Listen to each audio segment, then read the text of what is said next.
You're listening to Peterborough's community radio, Salam Radio. Salam Radio. 106.2 FM. Assalamu alaikum. You are tuning into Her Chronicles. I'm your host, Maleeha Iqbal. And Her Chronicles is a show where we take a deep dive into womanhood, various aspects of a young woman's life, including her physical and emotional experiences. I'm joined in the studio by Faith. Hello. Hi, Faith. Thank you for joining me today. My pleasure. So we are going to be discussing the crisis and panic when leaving university, how to mentally prepare yourself to move on to the next chapter of your life, and how to view trials in a positive way. So, Faith, do you want to introduce yourself slightly? First of all, thank you so much for joining me today. Oh, no worries at all. Hi, Maleeha. My name is Faith, and I've just finished my undergrad studies at the University of Cambridge. I actually graduate next week, which is really exciting. Yeah, that's amazing. Yeah, I'm so proud exciting. of you. Thank you so much. Yeah, it's been a journey. I studied English at Robinson College, and yeah, it's been 3 years of like just every single thing you can imagine. But yeah, finishing up now, and I kind of can't believe it.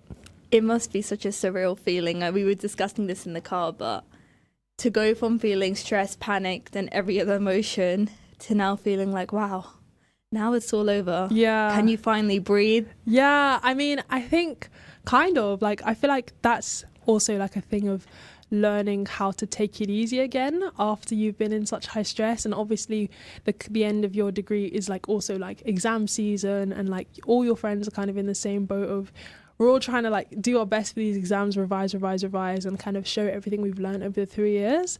So I feel as though actually it's very strange to have all this free time now, like, but it's also not just free time, it's also like getting ready for graduation, kind of wrapping up, also kind of like looking on to the next thing. So I feel like it's still pretty busy, even if it's like not in the same way as before. And how are you feeling about graduating? I'm so excited. Like, honestly, I'm so excited. At Cambridge, like, obviously they have a lot of traditions and stuff like that. So we go to this place called Senate House, which is where everyone graduates from. We get to wear these like hoods with like fur on. Like we get to wear like academic gowns. So I'm really excited, and I can't wait to take loads of photos. Yeah, it sounds like quite the experience. Yeah, I'm hoping so. Yeah, definitely. But is there any part of you that's like have you experienced the panic phase of, like maybe it was the realization that you're actually going to be leaving university? Yeah, I think what's really interesting is that as soon as you start in third year of your undergrad, like people start asking you, so what's next and what are you going to do after? Do you have any plans for after? And obviously going to somewhere like Cambridge, there are going to be some people who just have these like incredible things lined up, like whether that's jobs, whether that's internships, whether that's gap years where they're going to like backpack across the world or whatever it is. So it's kind of really interesting because you're also in that place surrounded by all these kinds of people and things that could be happening. But it's also very interesting because you're so caught up in the moment of busyness. I think with the exams being what they are and the very highly competitive environment it is, because you're so fixated on like getting all that sorted and you want to make sure that you're doing the best you can, sometimes even thinking about the future kind of becomes like a secondary thing. Yeah. Until you're done, and then all of a sudden it's like, wow, we only have a couple weeks left here, and then what happens after that? So I'd say like the panic, I wouldn't say I've had like a big panic, but I would say that feelings of panic do come and go, and like all the way through the year you kind of get a little bit of it like as you go, but I think it's also important to try to just stay calm. Yeah. So I've been trying to tell myself that as well. Yeah, I mean, for me as a university student, I just completed my first year. Like the Congrats. thought, thank you. The thought of like leaving university terrifies me because it's like, I don't know what I want to do. I'm not ready to leave education. Yeah. I'm not ready to leave that kind of bubble that kind of protects me from the real world and having to navigate to find my dream job. Do you think there's like pressure on students who have just graduated to have their dream job and just have their life together now? I think we can actually go back even further. Like if we think about the way education's set up in this country, when you're at GCSEs, for example. Even before then, like people choose their GCSEs normally in like year 9 or year 10, or even before then as well. And I think if when you're so young at that point, you're maybe like 14, 15, and not that GCSEs really dictate exactly everything that you can do, but they do have a knock-on effect on like things like A-levels, which then also have a knock-on effect on like uni possibly in the future. So I think we kind of are like almost hardwired from pretty young to kind of have an idea, or at least we're made to think that we should always have an idea of what we need to do. And I think that can be very useful because it's good to have a direction, and like it's very helpful. But it's also a lot of pressure, and I feel as though like that pressure sort of just like follows us all the way through. And like I think I see it in a couple of my friends now who are like, maybe I should just do a master's, like you know, just like, you know, the panic master's is what it's called. Like I'll just go in and just do a master's, and it's like, well, do you really want to do a master's, or maybe you just kind of don't, you're a bit scared of what's next? Like, do you really want to do a master's? Because I mean, that's a lot of money as well, with the loan and everything like that, and like getting funding. So I think it can be very scary, but it's understandable because like from so young, we're kind of being told a lot, like, you need to know what you need to do, you need to know what you need to do. And it is helpful, but it's also a lot of pressure. Yeah, I definitely agree, especially like, for example, if we were in secondary school and we're told we need to pick subjects that we're going to study for A-levels or go on to do at college, and it's like, well, make the right decisions because this is going to impact your future. But we haven't even thought about the future. We don't even know what we want to pursue. So it's kind of like pressure from the school systems to already know what you want to achieve in your life. Yeah, I actually think that that's one way in which schools possibly could do better for young people. Is I think it's a very useful thing that we're pushed to kind of think about the future so early, but schools don't always really support in the sense of what that future might look like things like life lessons and things like different careers. Like we don't really get taught that at school. We kind of get taught like, you know, like maths or physics or like chemistry, but we don't get taught like if you take that combination of things, perhaps that could go on to be an engineering degree, you know. And I think it's important that when schools are pitching these like subjects, they also pitch the kind of careers that they could lead you down. Obviously you have things like if you want to be a doctor, take biology, take chemistry, take maths, those kinds of things. But there's a plethora of all other different jobs that actually that could lead you down. It doesn't have to just be like your conventional like doctor or GP. So I think as well that even when we're being told to think about the future, schools could perhaps do a bit more in giving us those tools in facilitating how we actually think about what that future might be. And then also like on the back of that, encouraging the evolving of your thought as you grow. Like just because you decided you wanted to do something at 15 doesn't mean that when you're 21 you'll want to do the same thing. And I think it's important to always remember that if you have a goal now, it's totally fine to have a different goal later, as long as you're equipped and you know exactly how to go for that goal. I don't think it's a bad thing. So I think there's a lot of different ways in which kids can kind of struggle with figuring out what they want to do. And I think it'd be great if schools could help them a bit more. Yeah, 100%. I mean, did you always know that you wanted to pursue English? Yeah, I kind of feel like it was my favorite subject at school. Like I had a couple different things I really liked, and English was one of them. And I think like when you're at school, like you often gravitate towards the things that you're told you're good at as well. So definitely. Obviously, like I loved reading all the time, but I also loved writing as well. And my teachers would always encourage me, like saying like, you know, you've got like a good skill here, you've got like a good gift here. So I feel like it was like more towards the end of GCSEs and like A-levels that I really started thinking about what I wanted to do at uni. And I think English kind of came about then with that sort of thing, especially considering things like journalism. I'd done like some articles and stuff like that, which I really enjoyed. So yeah, I think it was around that time, and I think it was good for me because I enjoyed it. So then I also kind of just felt natural to go into it as well. Yeah, it's always your best option is to always choose something that's gonna make you happy while you're doing it, that you actually are passionate about. And I can just tell you are a writer. Thanks. That's just the energy you so give. much. And I know obviously you probably gained so many skills and knowledge from university, but if you had to take away one life lesson that you learned from your whole experience in university. Wow, one. Okay. I mean, it could be the most important ones you've learned that have shaped you into who you are today. Wow, that is a hard question. I think a couple of different things come to mind, but one of the biggest things that's like springing to my head straight away is don't compare yourself to others. And I don't mean that don't look at what other people are doing and ignore what other people are doing, because you can get a lot of inspiration that way. But when I say don't compare yourself to others, I think I mean focus on what you find to be fulfilling for yourself, and understand that your journey and your path is going to be different to everyone else's.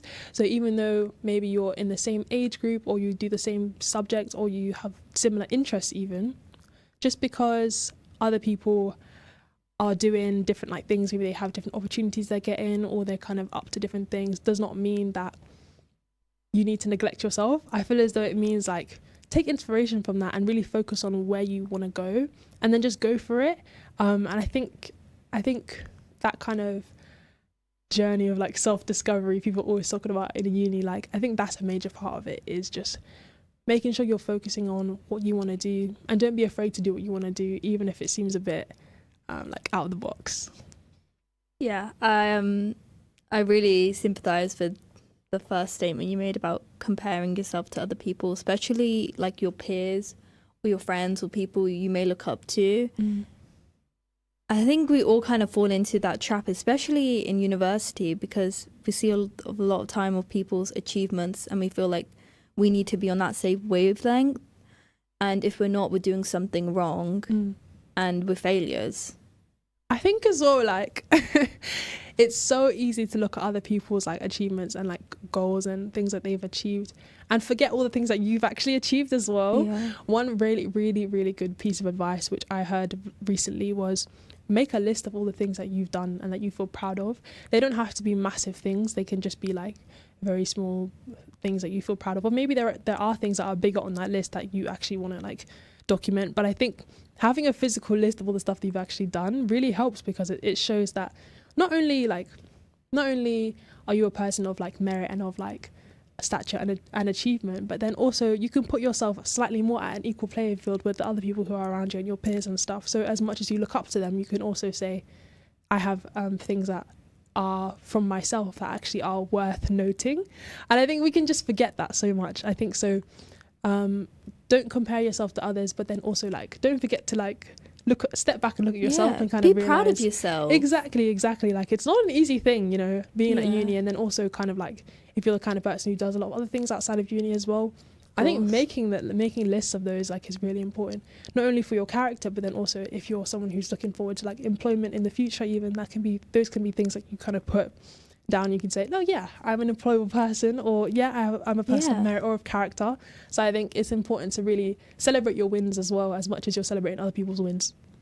Yes, celebrate your wins, be proud of yourself. It's not like you're gloating. No. In a way, you're stating a fact of when you actually achieved something you've always wanted to achieve, whether it's small or little. But what's something that you achieved during university that you are proud of? Ooh, this is a big question again, because actually what I just said just now was something I was doing myself, like in a process I've been doing over the past couple of weeks. And I actually think there's a lot of things that I'm pretty proud of. I'm trying to think.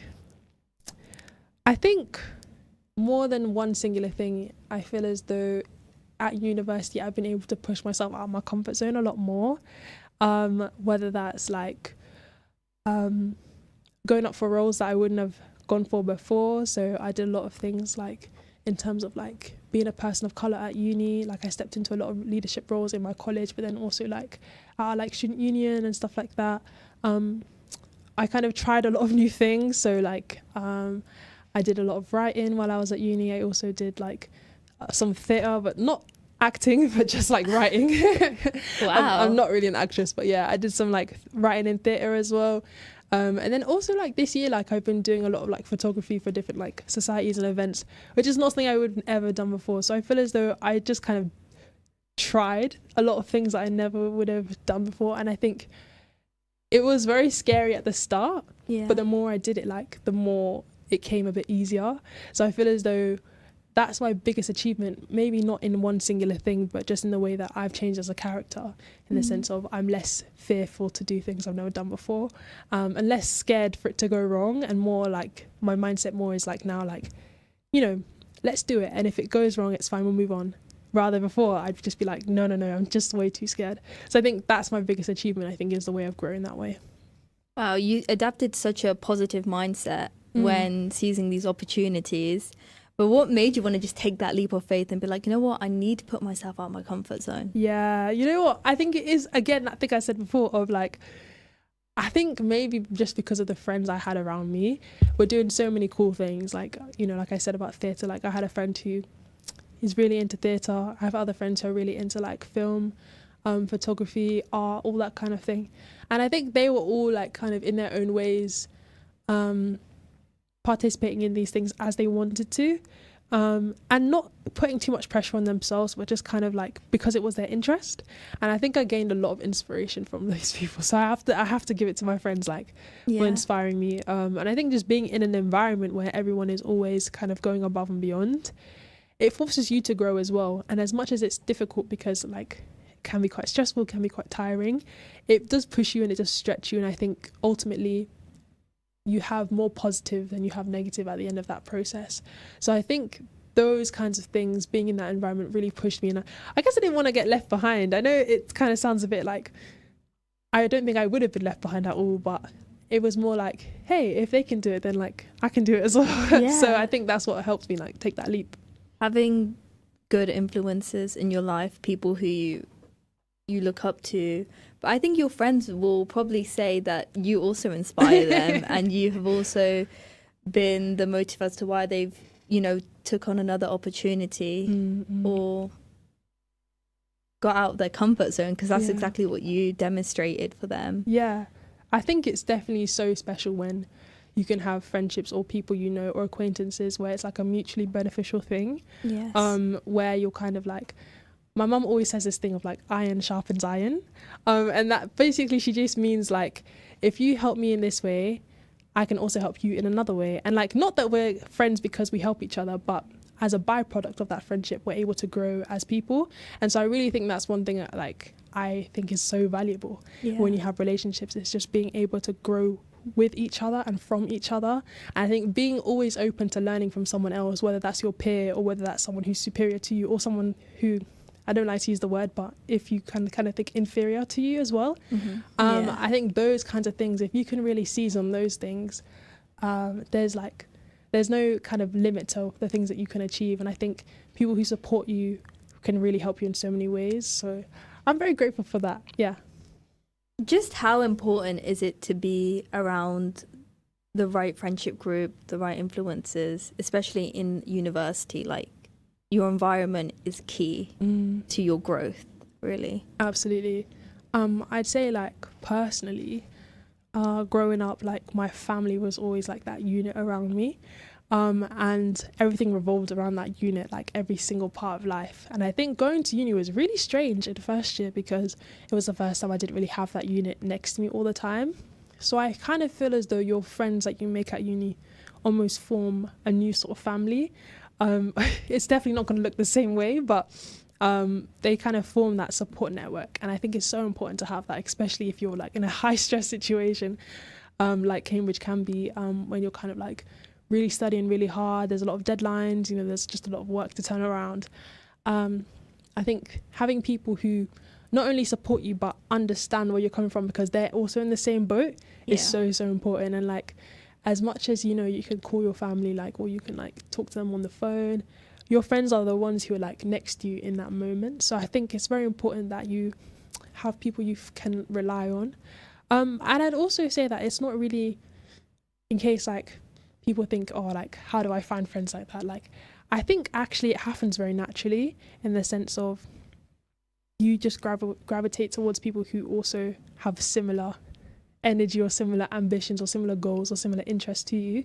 And I think that could really help to like break that initial ice when you have like similar things that you're into. And I'd say also like in friendships, it's important that people support you, but also equally so important that you support other people, because that is how you can grow together, as like I was saying earlier. So I Yeah. think like putting yourself out there as someone who is willing to accept help from other people, but then also be someone who helps other people as well, because you know, it's like you'll know how valuable that is, so you want to try and be that person for others as well. Yeah. Constantly uplifting one another. Yeah. And just being there for one another. And I think when you really understand the value and respect you have for your friend, your friendship, it just blossoms into something beautiful, really. But I definitely was one of those university students, especially at the beginning of the year, where I was like, I need to meet my best friend now, you know, my ride or die at university. And it's like, we're gonna have that connection straight away. And so I feel like there is that kind of aspect of, okay, well, if I don't meet friends within like the first 2 weeks, I'm gonna be like a loner. Yeah, absolutely. And it's actually very hard to make friends at uni, I would say. Like, it's the big wide world, like it's so big, and it can be quite intimidating. But someone, before I actually started uni, someone told me this advice. They said, like, the people who you hang out with in first year, or that you meet in the first weeks of your university degree, more than likely will not be the same people that you're actually friends with at the end of your degree. And when I first heard that, I was like, what? No way. Like, that can't be real. That can't be true. Like, come on. Obviously, you'll just stay friends with them. But I think don't underestimate how much you grow in that 3 years and how much you change as well in that 3 years. Like, when you come in, you're like 18, and then when you leave, you'll be like 21. So in that time, you do change a lot. So I think it's also natural that if you do make some friends at first, it is actually totally fine if you're not like extremely close as you were before. And when you meet people who later down the line, who once you've done some growing, you actually do relate to you, you're more likely to stick together then, because you kind of like blossomed a bit more into the person you are. So I think friends do also come and go. Like, it's not a thing that you have to stay extremely close all the time. I think definitely hold on to those people you think are valuable and who you think you really admire and you really want to be around. But at the same time, don't limit yourself to those circle of friends that you have from first year or from like the first term, because then like there might be so many other people who you'd meet and actually get on with so well and actually like develop a really good relationship with. So, you know, like it's one of those things where it's not clean cut every single time. Like, you can have some friends who last and some friends who don't, and that's just normal. It's just life. It really is, yeah. We grow in life. We're put in different stages of our life, and sometimes it doesn't always align with what your old friend is going through. And sometimes people are placed into your life for a reason. Oh yeah. And then they just disappear, and you'll probably never see them again. But they taught you the biggest lesson, or they, you know, shared something in your life that you knew you never needed before. So I think that's the beautiful thing about connections and just being with people and having that connection, and, you know, understanding that that person's no longer in your life because they were only meant to be there for a limited time. Yeah, this is so true. Some friends are just there for seasons, and that's okay. That's okay. Yeah. But as a whole, how did you kind of balance the social life along with the university and the exams and the lectures?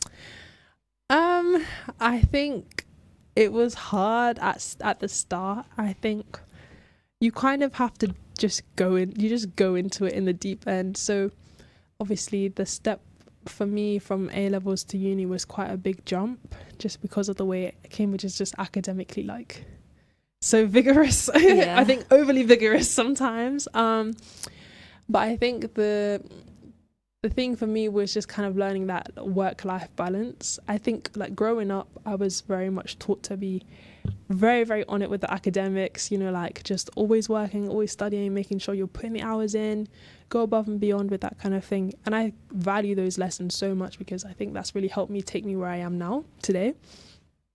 But I also had to really learn the hard way how to rest and how to kind of like have downtime and have social time and like with friends or anything like that. So I think actually I very much learned the hard way in the sense that like burnout does happen. Academic burnout does happen, and I think you can push yourself too far. That's another thing I learned, is you can definitely push yourself too far, and you can only do as much as you can. And with that, good organization comes into it. Like I had to learn to be a lot more organized and strict with my time. If I'm studying, then I'm studying, no distractions. And I do that block, and then afterwards I can say, okay, like I can relax now because I've done that block of time that I had to do. So I think I'm not gonna lie, I did learn the hard way because it got to points where my body was just like too tired to actually carry on. So yeah, I think it's different for each person, but once you figure out what works for you, then yeah, it's easier, but it does take time to get there. Yeah. I mean, we are going to be talking more about burnout, as a lot of university students do unfortunately experience it. But yes, join us after the break, where we will discuss more about Faith's next chapter of her life, how she's feeling, and ways to cope with burnout. Join us after the break, inshallah. Bye.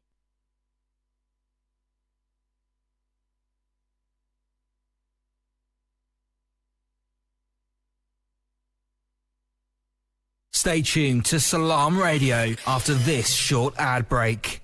Satisfy your cravings at Ibrahimi Buffet Restaurant. Enjoy a tantalizing variety of Chinese, Italian, Pakistani and comfort food favourites, from starters to desserts. Kids under 5 dine for free, so bring the whole family to our location at 63 Sycamore Avenue. Open every day from 5pm till 10:30pm. Call us on 01733 313131 or book online to reserve your table. Ibrahimi-restaurant.co.uk. Every bite is a delight at Ibrahimi Buffet Restaurant. Are you a savvy shopper searching for the best food deals? Look no further. Adams Cash and Carry can help you save big. We're not just a food wholesaler for takeaways and restaurants. We also welcome household customers at our warehouse in Westwood, Peterborough. Visit our website and enjoy wholesale prices on everything from drinks to flour, rice to burgers and much more. To shop, go online and collect in store. Visit adamscashandcarry.co.uk today to start your savings spree. At Master's Pharmacy, we put your health and convenience first. We offer free blood pressure checks and blister-packed medication. With our free same-day prescription delivery service, you can have your medication when you need it. We also offer travel vaccinations, including Hajj and Umrah, along with other services to meet all your pharmacy needs. For more information, contact Master's Pharmacy on 01733 567 208 or visit us at 303 Lincoln Road, PE1 2PH. Masterminds Tuition Academy is for your high schoolers, your something to provers, your subject strugglers and keen learners, your brave jumpers and fist pumpers. Affordable personalised learning plans are delivered through our centres in schools across Peterborough. But not to worry, we also provide online and home visits with flexible timings. Whether it is maths, English, science or 11 plus, Masterminds is a must. Find us on all socials and visit our website mastermindstuitionacademy.com or call us on 07516 166 003. Masterminds, master the matrix. At Cake Inn, all our cakes and slices are freshly baked for that delicious taste. At Cake Inn, we bake 100% vegetarian and halal eggless fresh cream cakes. Delicious flavoured cakes for birthdays and weddings, ceremonies and all other occasions, with free customised messages, even balloons and candles too. Order for delivery or collection from Cake Inn, 489 Lincoln Road, PE1 2PE, and your cake could be ready within 2 hours. Find out more and order online at cakeinn.co.uk or call 01733 496 584. Whether you visit the Berry Furniture Showroom at 78B Fengate in Peterborough or view and buy online, you'll be amazed at the quality and style you could enjoy in your home. With beds from just £299 and complete 3-2-1 sofa sets from less than £1,000, you'll also be amazed at their wholesale prices too. Plus, there's a 1-year free warranty on sofas and beds, subject to conditions. Find out more, click on Berry, that's BERRE furniture.co.uk or call 01733 300 517. Discover peace of mind with Islamic wills from W&P Legal and Mariam Khan. expertly tailored to respect Islamic principles and UK law, ensuring your legacy is honoured. We offer tax-efficient wills, probate, lasting power of attorney and more. Trust us for a culturally sensitive estate plan. Your legacy, our priority. Call W&P Legal now on 01778 252 301.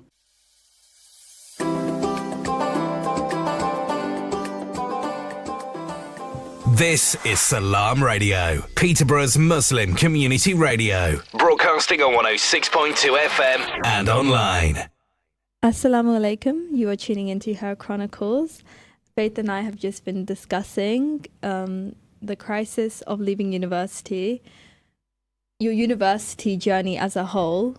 But why do you think so many people kind of get into this panic phase of what is my life now after university? Like, my whole life for 3 years or 4 years has just been university, the educational route. Where do I go now? Yeah, absolutely. I kind of feel as though the world we're living is changing quite a lot, quite quickly. And I think it's because of that. I think it's because beforehand, university was such a big thing that, you know, if you go and you do a degree, it shows you're like of a very good stature. You know, you've gone and done higher education. It's really good. It looks really good to employers. And then it kind of opened up a lot more doors in terms of job prospects.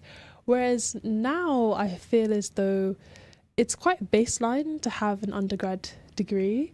And now employers are more looking for example, like even further. So like a master's, or I won't go beyond there, but like at least to kind of have an undergrad, and then that's kind of the expectation, is to have an undergrad and then maybe a master's as well.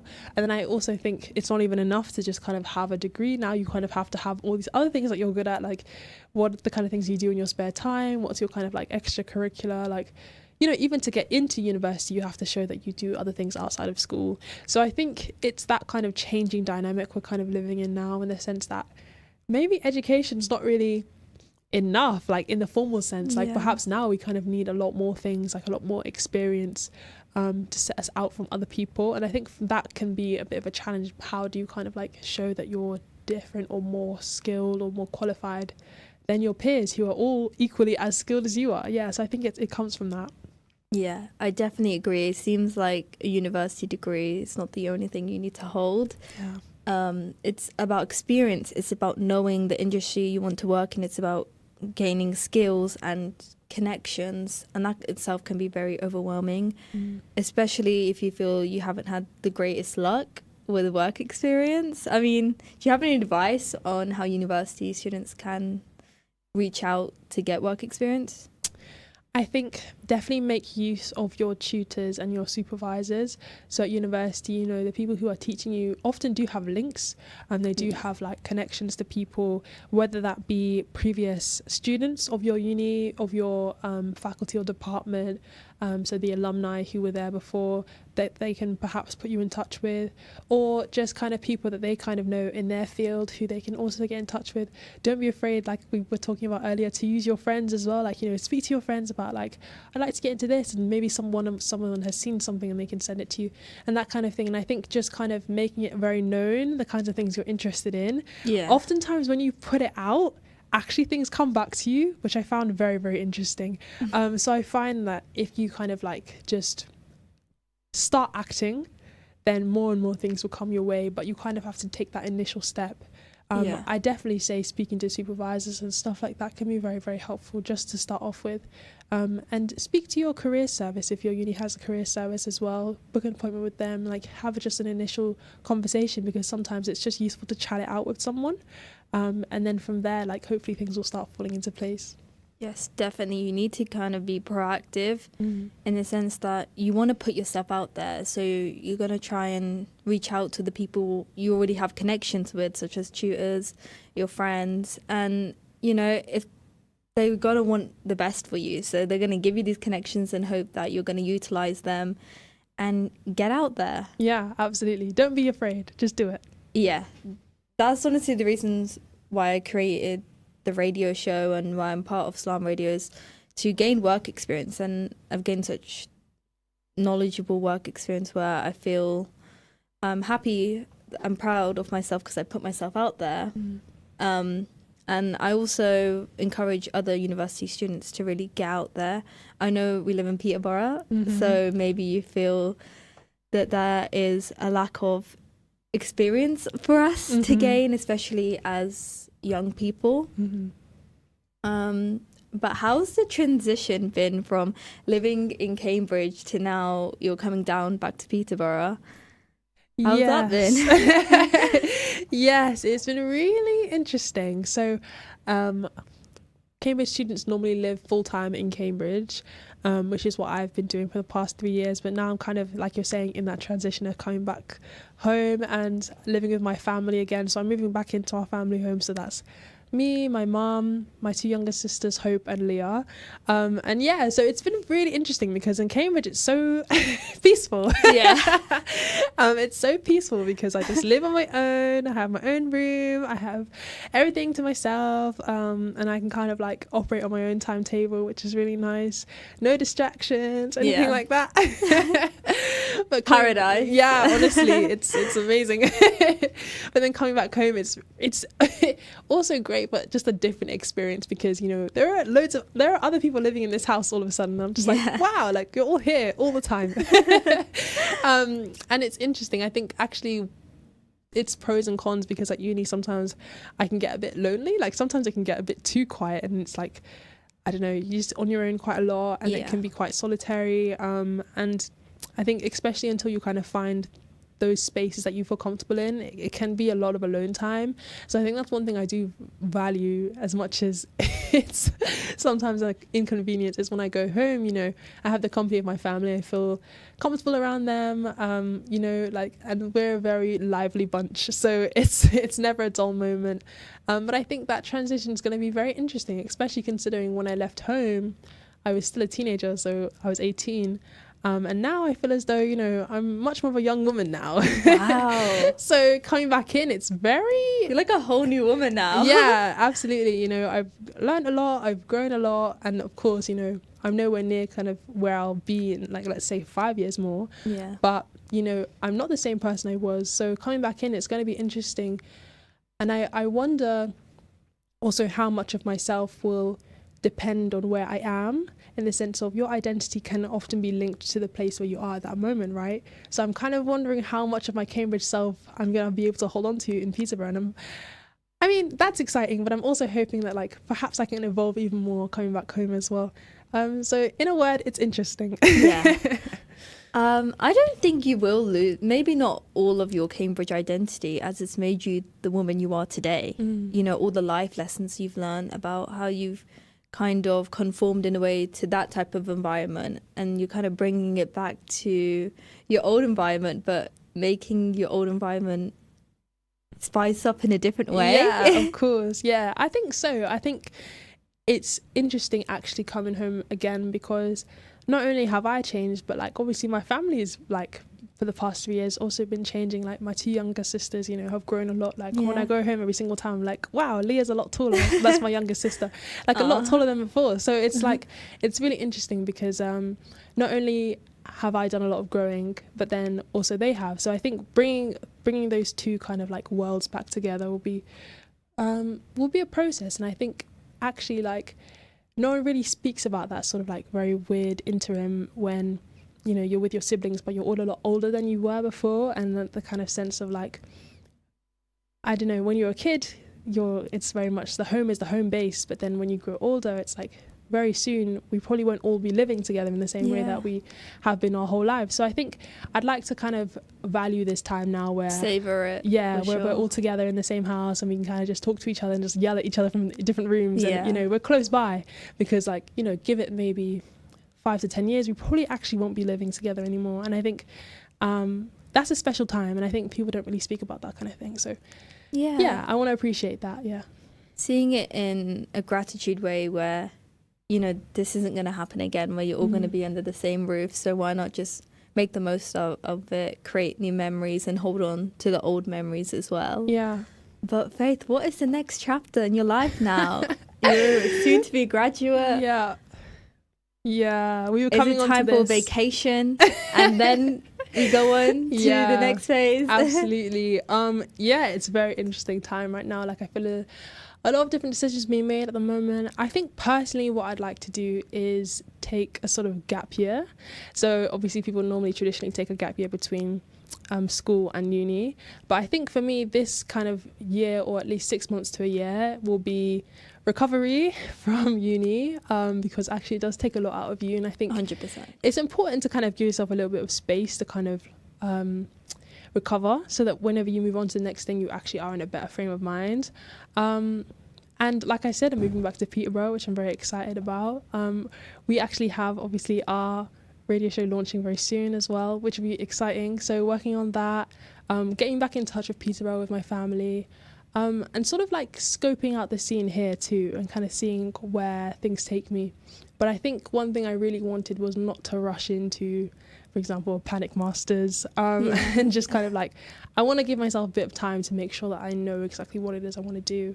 And I think it's a lot of pressure to kind of figure it out, especially for Cambridge students, I think, because oftentimes, you know, when people think about past Cambridge students, they think of like maybe like politicians, or like, you know, those big guys who went to Eton. We're seeing on the TV right now. Yeah, exactly. You know, very hot topic with the election. But, you know, people who pass through that kind of route and then like now are, you know, doing big things. And I think that can be a big pressure that a lot of Cambridge students kind of internalize, in the sense of, you know, well, we have to go on and do something even better than what we have now. But I think those things weren't done in a day. Those things weren't done straight away. And it's important to map out the way you want to live your life. So I think that's what I'm going to be doing, like in this next kind of 6 months to a year period. And then, you know, hopefully we can come back in a year's time and like I can let you know what I'm doing then. But until then, we're just taking it easy. Part 2. Absolutely. That sounds exciting. Yeah. It sounds like, not in a self-discovery way, but in a way, kind of, because it's like getting to know you, but outside of university now. Yeah. Who is she? Absolutely. Yeah. I was talking to someone about that, actually, in the sense of so much of what we think we are is tied up in what we're doing. And I think up until now, what have we been doing? We've been at school, we've been at uni. And so it's going to be interesting to kind of, like you're saying, understand who you are outside of that, and also not be too afraid about confronting all that free time, and also just thinking about what is it I want to do and how do I want to actually feel this time will actually tell you more about yourself than if someone says be at this lecture at this time or be at this class at this time. So I think it will be interesting and very exciting. Going from such a structured life where you have a routine and you know what you're doing each day to now you having full control of your life again. Yeah. And just seeing where life takes you. In Peterborough now. Yes, exactly. Yeah. But at the same time, Peterborough and Cambridge aren't that far away. So I feel grateful because as much as, like we were saying, that my kind of feel of being stationed in Cambridge versus me being stationed in Peterborough, well, those two places are in conversation with one another anyways. So I feel as though, you know, I don't feel like I'm completely done where I am in Cambridge. So I think there'll be a lot of like hopping to and fro, which I'm looking forward to. That is easy to get to. So do you feel like you've not closed the door on your Cambridge life, if that makes sense, and you can still meet up with your friends? But yeah, I mean, I think probably one of the reasons you are also taking a gap year is so your body can actually recover from the stress and the panic of university. And also you said you experienced burnt out.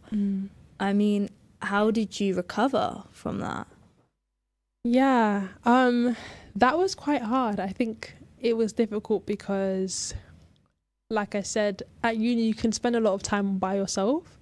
And when you're pushing yourself so hard, sometimes it's harder to see friends. It's harder to kind of like keep in touch with people because you're so focused on what you have to do at that moment. So it can kind of add to that sense of being alone and being like solitary.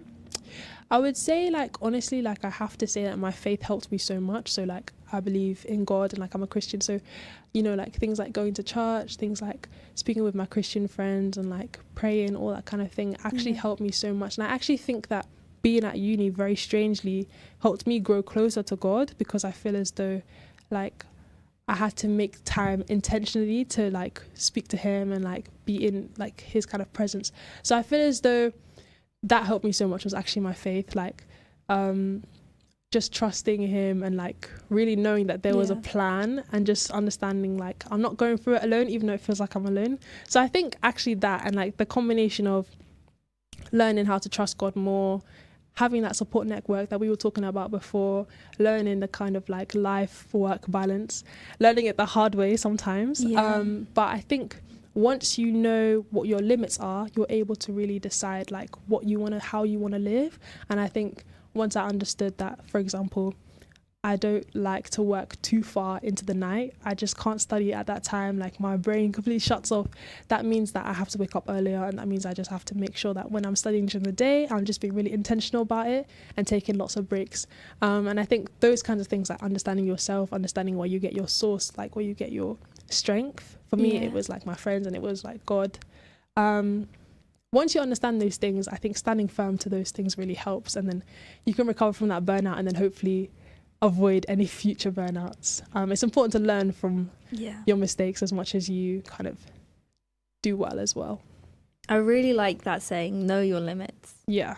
And that's probably one of the biggest life lessons you've learned, because you've had to experience your mental health decrease because either it was not protecting your energy or, you know, just that draining feeling you probably must have felt. But I'm really proud of you for recovering and not letting it get to that point ever again. I know a lot of university students right now who have had exams and they felt that they need to do more and they need to achieve certain, you know, grades in order to pursue the career they want to do in the future. So that there's that pressure from university. Did you kind of feel that pressure to excel very well, even if it is going above and beyond? Yeah, absolutely. I think one thing, I know I've like said a lot today about Cambridge, but like because everyone who goes there is most likely also an overachiever like how you are. So in the sense of when they're at school, they were getting top grades or like they're really pushing themselves academically. That doesn't change when they get to uni. So all of a sudden you're in this pool of other people who also overachieve, who also maybe push themselves a bit too much. And you're all kind of like competitive spirits. So you're all together kind of like trying really hard to go above and beyond.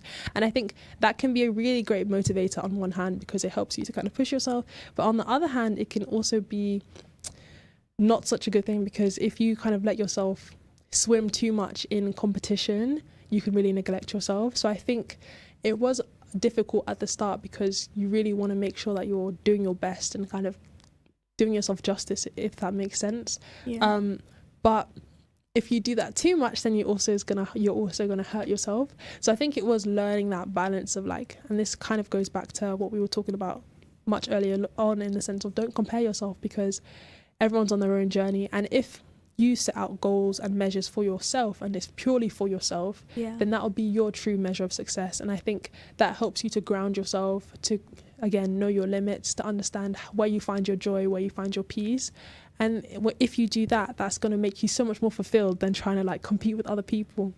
So I think Cambridge is like a really funny place because it forces you to learn all these things but in like a very hard and visceral way and intense way. So as much as, you know, I feel like I've come out the other side and I feel like, you know, I've grown a lot as a person, that took a lot of like effort on my part because the environment itself can sometimes be very detrimental to especially your mental health and even your physical health. So I think it was important for me to learn that and to stand firm on those values that I kind of created for myself. But yeah, it's important to kind of don't get caught up in the competition, and it's just hard when you're around other competitive people, when you're a competitive person.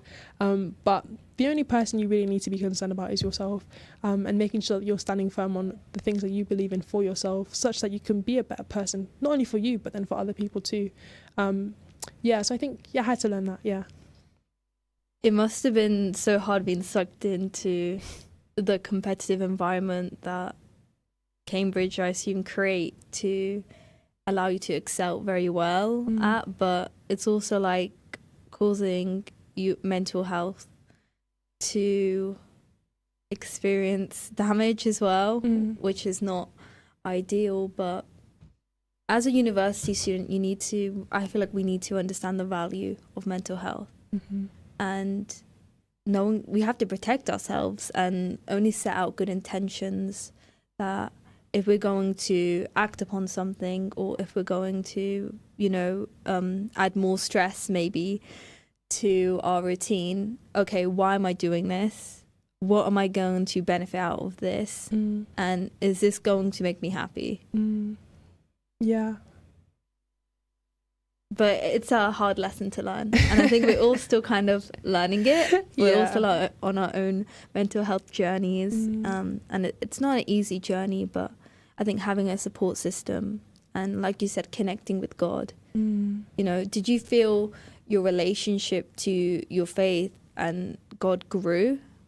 Yeah, absolutely. I think the thing that really made it for me was because growing up, like, we always went to church like every Sunday, and we always had that structure, but that was always like a family oriented thing of we'd all go together on a Sunday. Whereas now, when I was at Cambridge, it was up to me exactly how I used my time. So it was, obviously on Sundays you normally don't have anything scheduled, but a lot of the times actually I had essays that were due in on the Monday. So Sunday would be that day of like, oh, actually I need to like really work on this day. But I think it was the decision on my part to kind of recognize that I needed to go to church and like go to kind of have that space of faith. And making that time intentionally for myself, not because other people were going, but just because I really felt like I needed to, was the thing that really helped me grow in my faith. And I feel as though it was funny because oftentimes like I go to church in the morning, and then like they'd have obviously like different events they do during the day, and like normally traditionally like in the Christian faith, like Sunday's like the day of rest, so you're not really actually meant to work. So I'd go to church, and then after the service everyone would be like, oh Faith, like where are you going? I'm like, sorry, I have to go write my essay now. I have to go write my essay. Sorry. I can only give you the service, like I can only give that amount of time. But even then I felt as though choosing to do that helped me so much. And like I think because, like I was saying, it's so much quieter because you're on your own more. Like I didn't have like a noisy house like I normally do at home. Like I was able to connect a lot that way in those quiet moments. Like, I could spend time with him and like really pray. And like I think it really helped me stand firm on who I wanted to be, especially in uni, because you meet so many different types of people from all different like types of walks of life. People who have a faith, people who don't have a faith, people who have a different faith, people who have different habits of living, people who like to like go out a lot, people who don't like to go out a lot, people who are really studious, people who are not so studious, so many different things. And I think it can be so easy, especially in first year, to kind of like get sucked into that if you don't really think about who you want to be. And it's a process of learning who you are. So I think I like had that realization, or that kind of journey of like realizing I want my faith to be a really strong part of who I am. And so it helped me kind of distinguish myself from other people and kind of lean back on my own identity as well. So I think it was a combination of all those different things, in the sense of you're growing as a person, you get to decide what you want to use your time for. And it also helped me like relate to other people, and to understand like, this is my walk of life, this is their walk of life. So I think in uni, you honestly like, you don't just go for the degree, like you go for all of these different things that you learn, and it can be really difficult to balance it all. But I think my faith was something that really helped me to balance it, and because of that, my faith became a really big part of my identity. So it's all like together, it's all like mutually like linked up together in all those different ways. I think when you said you were learning to trust God more, I think that gave you the courage to be like, to come to the realization that actually I'm on my own path, and I need to figure out who I am, so I can be a good friend, so I can be a supportive person, I can support myself, and understand why I'm even at university. Like, what's God trying to teach me right now? And I think a lot of students feel like they need to change who they once were, because they feel they need to mature into a friendship group, or they need to become a different person to fit in, whether that's to become more studious or to just completely change their identity. It's that kind of identity crisis many university students do face, which can be hard to then focus on anything else when you're constantly maybe having anxiety about, okay, I need to change who I am to fit in. Are people gonna like me? Is this the right fit? And then it's just kind of this downward spiral then, and it just gets out of control. Yeah. I think uni, I think even for those people who don't decide to go to uni, I think just those years of 18 to 21 is a very strange time, because you've gone through almost all your teenage years, and I guess those are what people think of as the most awkward time of, you're going through a lot of changes, all this and that, and you're growing, you're doing your GCSEs, all this. But then I think from 18 to 21 is a another strange time. It's just another strange time mapped onto the previous years, because you're growing into an adult and you're becoming actually a person who functions in society. And so I think it's not something that you will figure out even at uni, but at uni you start that process of figuring out the kind of adult and the kind of person you want to be as a whole. So I think people can be kinder to themselves during that time and realize that actually you don't have to have it all figured out, but if you're just trying to kind of intentionally Okay, thank you, Faith, so much for coming onto the show and sharing your knowledge and your journey of university, and we are all very proud of you. Stay tuned to